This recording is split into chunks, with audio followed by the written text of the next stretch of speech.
The project SAFER aims to perform a demonstration of the safe radiation coming from 5G active antenna systems. We are targeting two types of audiences, general public and professional audiences, and we want to demonstrate that the active antenna systems from 5G are reducing the electromagnetic radiation with respect to the old 4G systems.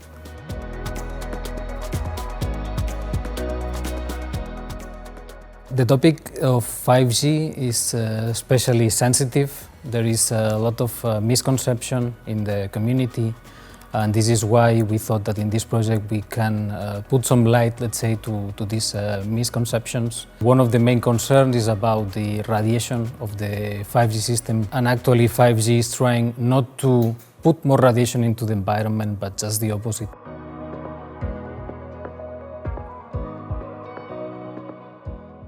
Our main goal at the Connecting Tomorrow conference was to address both general public and also professional audience that was in the conference. And these kind of events are really important to have this dissemination of the concepts that we are developing during the project, but also in such a way where we can install our demos and show in real time with the public that is there.